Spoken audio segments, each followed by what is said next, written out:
রাষ্ট্রবাদী শ্রমিক সংগঠনের আদর্শে পরিচালিত পশ্চিম ত্রিপুরা বাস চালক সংঘ অবশেষে আন্দোলন প্রত্যাহার করে নিয়েছে।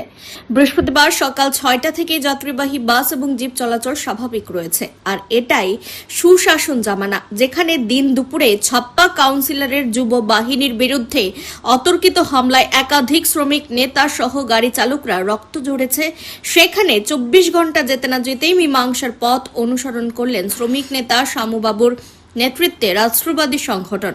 আড়ালে কি বোঝাপড়া হয়েছে সেটা সামনে না আনলেও বৃহস্পতিবার সংগঠনের কার্যালয়ে গেরুয়া চেয়ারে বসে সভাপতি রতন দেবনাথ সাংবাদিক সম্মেলন করে দাবি করলেন আগামী ৬ জুন বিষয়টি নিয়ে মীমাংসা হবে। তাই তারা অনির্দিষ্টকালের জন্য কর্মবিরতি প্রত্যাহার করে নিয়েছে।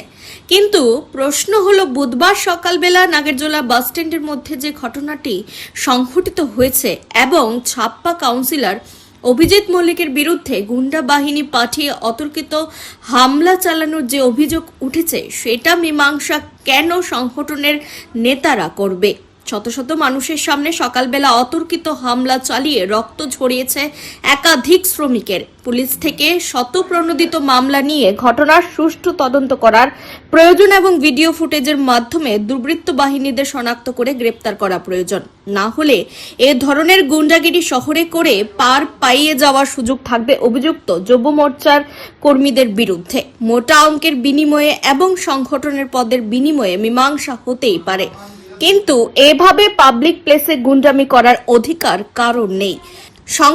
সংগঠনের জায়গায়, কিন্তু রাস্তাঘাটে গুন্ডামি করে পরিস্থিতি উত্তপ্ত করা আইনত অপরাধ। সাধারণ মানুষের মধ্যে আতঙ্ক সৃষ্টি হয়। শুধু তাই নয়, মানুষের জীবন পর্যন্ত এই গুন্ডা বাহিনীর কারণে ঝুঁকিতে পড়ে। সাধারণ মানুষের কথা না ভেবে নিজেদের ঝামেলা রাস্তাঘাটে এনে দুঃশাসন তৈরি করে চলেছে গেরুয়া রামাবলী পরিধান করা কতিপয় বিএমএস নেতারা। বাহ্যিক চালক সংঘ নাগরদোলা শাখা প্রেসিডেন্ট রতন দেবনাথ এবং আমার সঙ্গে আছে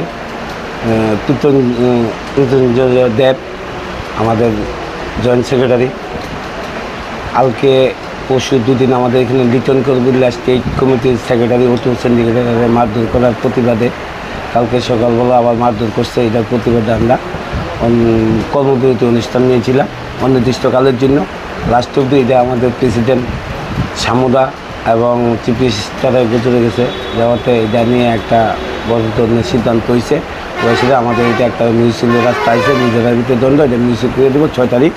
তার জন্য আমরা শ্রমিকের কথা বলে শ্রমিকরা সবার সঙ্গে বোঝাপড়া করে তারপর আমরা কর্মবিরতিটা প্রত্যাহার করেছি, যেটা ৬ তারিখের পরে মীমাংসা ৬ তারিখ, এরপর আমরা শেষ হয়ে যাবো।